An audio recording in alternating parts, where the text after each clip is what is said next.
మీరు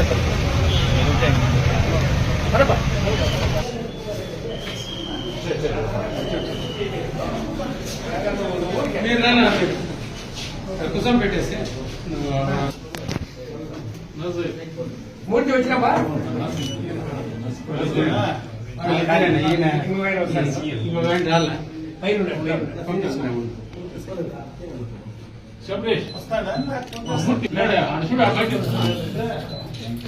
సక్రమంగా నడపండి.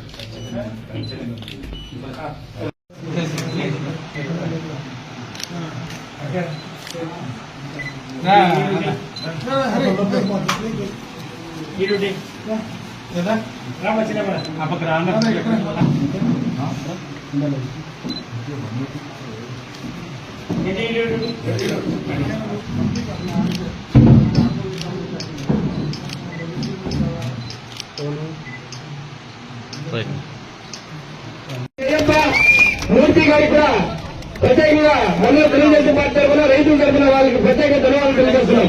అదేవిధంగా ఈ రోజు కస్టర్ ఇన్ఛార్జ్ మన రాంబాబు గారు, ఎక్స్ఎస్పీడీసీ సౌరపల్లి గారు, అదేవిధంగా మన పరమేరు రాజేంద్ర గారు, మరియు జనరల్ సెక్రటరీ ఈశ్వర్ గారు, మరియు మన మాజీ సింగిల్ విండో చైర్మన్ రామారెడ్డి గారికి అందరికీ కూడా మరి అదేవిధంగా యూనిట్ ఇన్ఛార్జీలు, కస్టర్ ఇన్ఛార్జీలు, బూత్ కమిటీ కార్యాలయంలో పార్టీ అధ్యక్షులు, కార్యదర్శులు అందరికీ కూడా పేరు పేరున ధన్యవాదాలు తెలియజేసుకుంటూ, అదేవిధంగా పత్రికా మిత్రులకు ఎలక్ట్రానిక్ వెంటనే మనము అన్నగారితో మాట్లాడి ఈ రోజు ఈ కార్యక్రమాలు మనము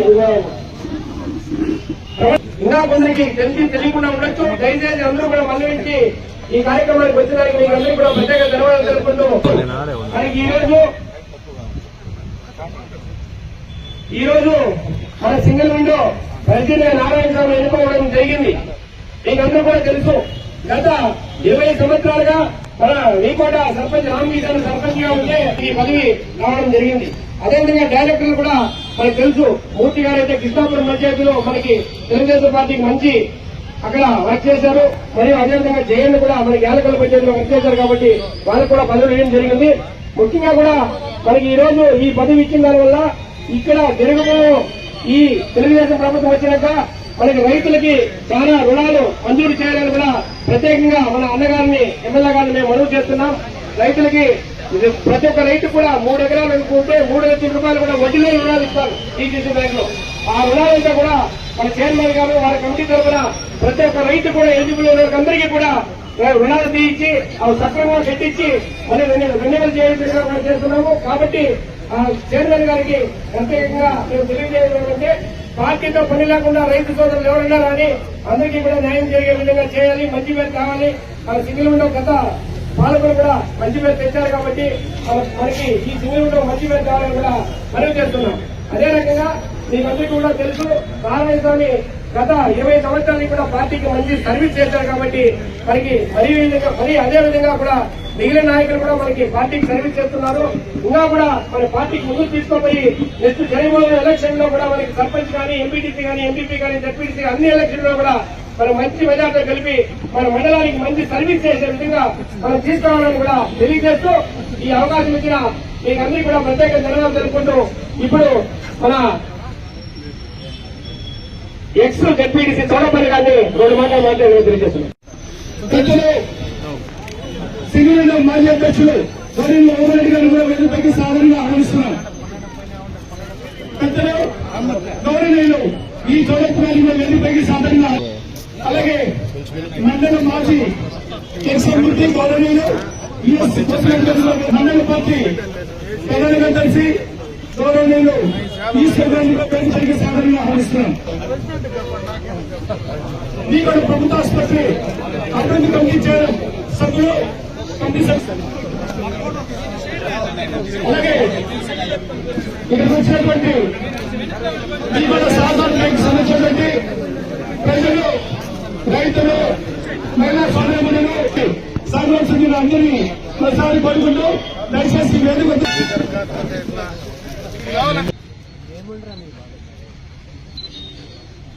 మొట్టమొదటగా రైతులకు నేరుగా ఉపయోగపడేటువంటి బ్యాంక్ ఏదైనా ఉందంటే రైతుల సహకారంతో రైతుల కోసం తక్కువ వడ్డీతో రైతులకు అప్పులిచ్చేటువంటి బ్యాంకుకు ఈరోజు నారాయణ స్వామి గారిని ప్రభుత్వం నామినేట్ చేయడం జరిగింది.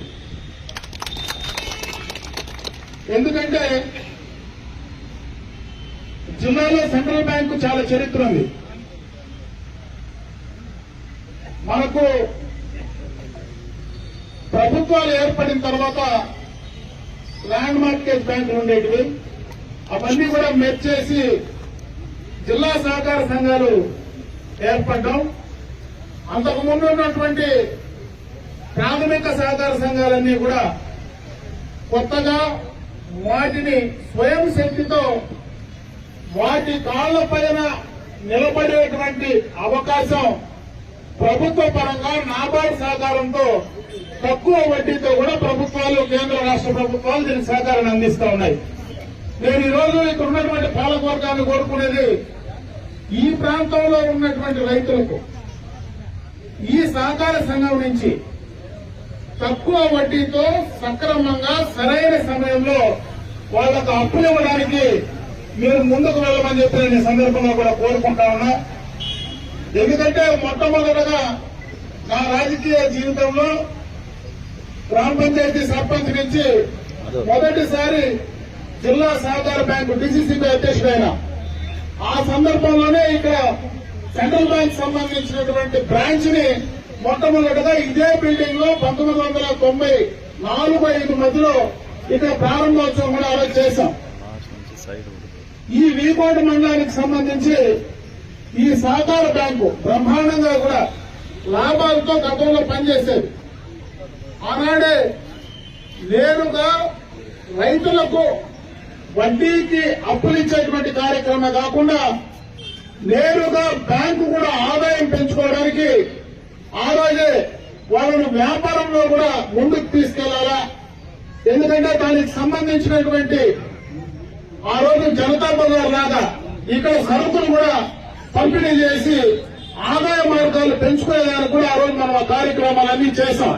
ఈ రోజు కూడా చాలా అవకాశాలు ఉన్నాయి. నాబార్డు నుంచి తక్కువ వడ్డీతో రుణాలు వచ్చేటువంటి అవకాశం ఉంది కేంద్ర ప్రభుత్వం నుంచి. దాని ద్వారా ఈ బ్యాంకులు స్వయం సమృద్ధి సాధిస్తే ఇంకా ఎక్కువగా కూడా రైతులకు ఉపయోగపడేటువంటి అవకాశాలు ఉన్నాయి. నేను ఎందుకంటే రైతాంగాన్ని కూడా కోరుకునేది, ఇది మన బ్యాంకు, ఇది ప్రైవేట్ బ్యాంకులు కాదు. మనమందరం కూడా సభ్యులుగా ఉండేటువంటి సమిష్టిగా మనం నిర్వహించుకునేటువంటి ఈ బ్యాంకు, దీన్ని ద్వారా మీరు ఇంకా ఎక్కువ మీ వ్యవసాయానికి కానీ వ్యవసాయేతర కార్యక్రమాలకు కానీ ఇక్కడి నుంచి మీరు అప్పులు తీసుకుని తిరిగి సక్రమంగా సరైన సమయంలో తిరిగి కట్టమని చెప్పి కూడా నేను ఈ సందర్భంగా మిమ్మల్ని కోరుకుంటున్నా. ఎందుకంటే అప్పు తీసుకున్న తర్వాత మన బ్యాంకుకు మనం సరైన సమయంలో తిరిగి కడితే ఆ బ్యాంకు వృద్ధి చెందితే మనకే ఉపయోగపడుతుంది. కాబట్టి ఆ కోణంలో కూడా మీరు ఆలోచించి ఈ బ్యాంకును ముందుకు తీసుకెళ్ళడానికి పాలకవర్గమే కాదు, ఈ ప్రాంతంలో ఉండేటువంటి సభ్యులు కావచ్చు, ఈ ప్రాంతంలో ఉండేటువంటి రైతాంగం మొత్తం కూడా ఈ కార్యక్రమాన్ని, ఈ యొక్క బ్యాంకు సేవల్ని ఉపయోగించుకోవడమే కాకుండా ఇది ఎంత పెరిగితే అంత లాభం ఆ సభ్యులకు మనకు వచ్చేటువంటి అవకాశం ఉంటుంది. కాబట్టి దాన్ని సక్రమంగా కూడా తీసుకోమని చెప్పే సందర్భంగా మనం కోరుకుంటున్నాం. ప్రభుత్వ పరంగా కూడా మొన్ననే మన ముఖ్యమంత్రి గారు అన్నదాత సుఖీభవ, ఎందుకంటే ఈ మధ్య ప్రతిపక్షాలు చాలా చోట్ల చాలా రకాలుగా ఫ్లెక్సీ వేసి కూడా మాట్లాడిన సందర్భాలు ఉన్నాయి. రేపు ఆగస్టు 15వ తేదీకి మన ముఖ్యమంత్రి గారు గతంలో ఎన్నికలకు ముందు ఏం మాట చెప్పారో అన్ని కూడా పూర్తి స్థాయిలో ఆ యొక్క సూపర్ 6 పథకాలను ఆగస్టు 15 నాటికి సూపర్ హిట్ గా తీసుకునేటువంటి కార్యక్రమాలు చేయడం జరుగుతుంది. దాంట్లో భాగంగానే మొన్ననే రాష్ట్ర కేంద్ర ప్రభుత్వాలు కలిపి 7,000 రూపాయలు మనకు రైతాంగం యొక్క అకౌంట్ లో కూడా మొదటి విడతగా వేయడం జరిగింది. అది 2-3 విడతలుగా కూడా సంవత్సరంలో ఆ రోజు ఏదైతే మాట చెప్పామో దాని ప్రకారం 20,000 రూపాయలు వాళ్ళ అకౌంట్ లో వేసేటువంటి కార్యక్రమం, రెండో విడత 7,000, మూడో విడత 6,000 పూర్తి స్థాయిలో కూడా వేసేటువంటి కార్యక్రమాన్ని తీసుకోవడం జరుగుతుంది. గతంలోనే పెన్షన్లు 4,000 రూపాయలు పెంచాం, గ్యాస్ కనెక్షన్లు ఉచితంగా అందించడం జరిగింది. అదేవిధంగా తల్లికి వందనం కార్యక్రమం కింద ఎంతమంది పిల్లలు ఉంటే అంతమందికి ఆ రోజు ఇస్తానని చెప్పాం. అవన్నీ కూడా వారి అకౌంట్ లో వేయడం జరిగింది. ఆగస్టు 15వ తేదీకి ఉచిత బస్సు, ఎందుకంటే ఇది ఉచిత బస్సు చాలా రాష్ట్రాల్లో నిర్వహించినా అది అక్కడనే ఆ జిల్లాలకే పరిమితం చేశారు. ఆ రోజు మనం ఏదైతే మాట చెప్పాం, శ్రీకాకుళం దాకా పోయినా కూడా ఉచితంగా కూడా మహిళలకు బస్సు సౌకర్యం ఏర్పాటు చేసేటువంటి కార్యక్రమాన్ని తీసుకోవడం జరిగింది. అది కూడా ఎక్కువ రోజులు లేదు. ఆగస్టు 15వ తేదీకి పూర్తి స్థాయిలో గతంలో చంద్రబాబు నాయుడు గారు ఏం మాట చెప్పారో ఆ మాటను నిలబెట్టుకోబోతా ఉన్నాం. ఇది కూడా నేను ఎందుకు చెప్తున్నానంటే, గత 5 సంవత్సరాల్లో అప్పటి వైఎస్ఆర్ కాంగ్రెస్ పార్టీ ప్రభుత్వం జగన్మోహన్ రెడ్డి గారి నాయకత్వంలో రాష్ట్రం మొత్తం కూడా దివాలా కిందకు తీసుకురావడం జరిగింది. అన్ని రకాలుగా కూడా మరి ఈ రోజు ఒక్కొక్కటి వెలుగులోకి వస్తూ ఉంటే, ఈ రోజు లిక్కర్కి సంబంధించినటువంటి ఏ రకంగా ఈ రోజు మద్యం పైన వాళ్ళు ఎంత దోచుకున్నారనేది కూడా అర్థం చేసుకుంటా ఉన్నారు. ఎంతమంది ఆరోగ్యాలు నాశనమయ్యాయో, ఎంతమంది ఆరోగ్యాలు ఈ రోజు పాడు చేసుకున్నారో ఈ రోజు ఒక్కటొకటి కూడా అర్థమవుతా ఉంది. గతంలో చూసాం, గతంలో ఎప్పుడు వీకోట్లోకి వచ్చినా మనకి బార్డర్లో ఉండేటువంటి ప్రాంతం. గతంలో ఎప్పుడు వచ్చినా మనం మాట్లాడేటప్పుడు అయ్యా మందు తాగాలంటే కర్ణాటకకు పోయి తాగాలా, డబ్బులంతా కూడా కర్ణాటకకు తీసుకెళ్లిపోతా ఉన్నారు. ఈ రోజు మన రాష్ట్ర ఆదాయం మొత్తం ఆడిపోతా ఉన్నట్టు. ఈ రోజు నిన్ననే కర్ణాటక గవర్నమెంట్ నిన్ననే మాట్లాడింది, కోలార్ జిల్లాలో పూర్తిగా కూడా దీనికి సంబంధించినటువంటి ఆదాయం పూర్తిగా పోయింది. ఆంధ్రాలో మంచి నాణ్యమైనటువంటి మద్యం, ఏ ఆరోగ్యానికి హాని కలగకుండా ఉండేటువంటి మద్యాన్ని పంపిణీ చేస్తూ ఉన్నారు. కాబట్టి మా జిల్లా నుంచి, మా రాష్ట్రం నుంచి కూడా ఆంధ్రాకి వెళ్లి అక్కడ తాగేటువంటి పరిస్థితి ఉందంటే ఈ రోజు ఏ రకంగా పారదర్శకంగా ఈ ప్రభుత్వం చేస్తా ఉంది. గతంలో ఏ రకంగా నాశనం చేశారో, గతంలో ఏ రకంగా పెట్టుబడిదారులను తరిమి కొట్టారో, గతంలో ఏ రకంగా మరి అన్ని రకాలుగా మైనింగ్ అన్నిట్లో కూడా దోచుకున్నారో, వాటినన్నింటినీ కూడా ఒకటొకటే కూడా స్ట్రీమ్ లైన్ చేసుకుంటూ రాష్ట్రానికి సంబంధించినటువంటి పోలవరం ప్రాజెక్టు గాని, అమరావతి లాంటి కార్యక్రమాలు గాని, ఈ రోజు కుప్పానికి నీళ్లు తీసుకొచ్చేటువంటి కార్యక్రమాలు గాని, గతంలో ఏవైతే నిలిపేసి చేశారో వాటినన్నింటినీ పూర్తి చేయడమే కాకుండా గ్రామీణ ప్రాంతంలో రహదారులకు సంబంధించి గాని అన్ని రకాలుగా కూడా పారదర్శకంగా ఈ ప్రభుత్వం ముందుకు వెళ్తా ఉందనేటువంటి విషయాన్ని ఈ సందర్భంగా మీ దృష్టికి తెస్తూ ఈ రోజు ఈ మంచి కార్యక్రమం మన వీకోట మండలంలో ఇక్కడ ఉన్నటువంటి పాలక వర్గాన్ని ఈ రోజు నుంచి కూడా ప్రమాణం స్వీకారం ఇప్పుడే చేయబోతారు. చేసిన తర్వాత నారాయణ స్వామి కూడా 2 మాటలు మాట్లాడాల్సిందిగా కూడా నేను కోరుకుంటున్నా. ప్రమాణ స్వీకారం అయిపోయిన తర్వాత ఆయన చేత ప్రమాణ స్వీకారం సెక్రటరీ గారు చేయిస్తారా?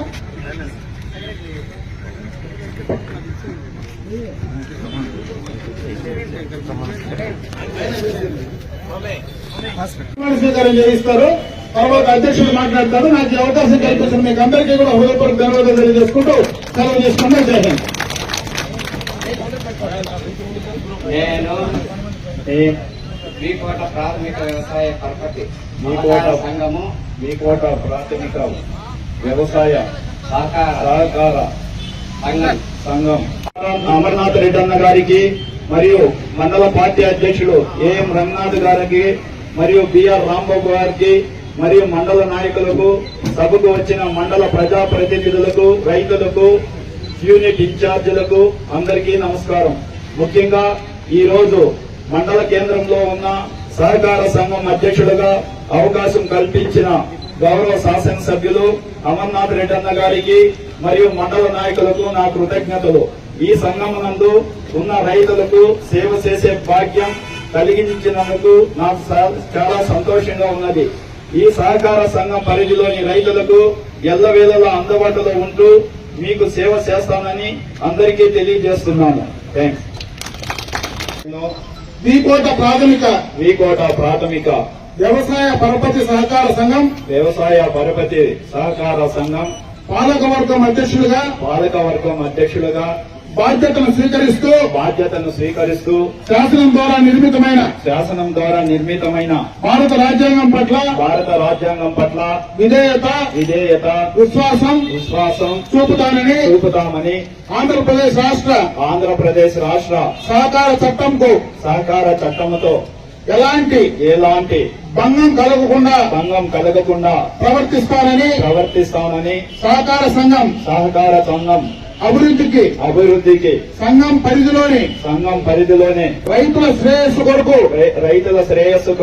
చిత్తశుద్ధితో పనిచేస్తానని దైవ సాక్షిగా ప్రమాణం చేస్తున్నాను.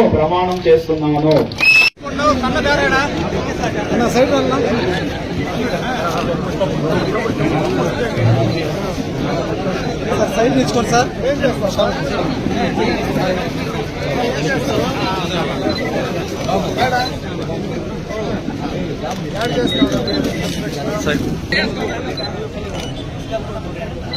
బెంగళూరేనా?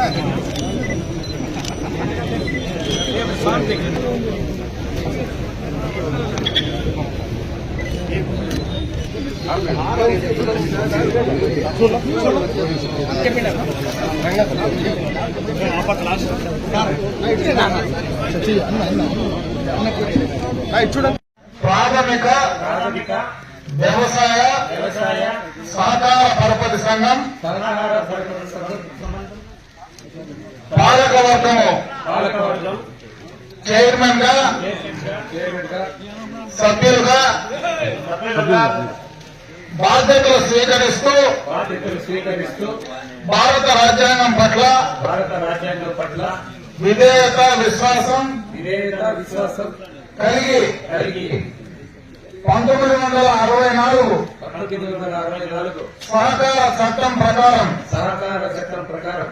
సంఘ అభివృద్ధికి రైతుల శ్రేయస్సు కొరకు పనిచేస్తాను అని దైవ సాక్షిగా ప్రమాణం చేస్తున్నాను. వెతికి సాధనగా ఆహ్వానిస్తున్నాం. అలాగే క్లస్టర్ ఇన్ఛార్జ్ గౌరవనీయులు రాంబాబు గారు కూడా వేదికపైకి సాధనగా ఆహ్వానిస్తున్నాం. కాంగ్రెస్ సూపర్వైజర్ వైస్ ప్రెసిడెంట్ గౌరవనీయులు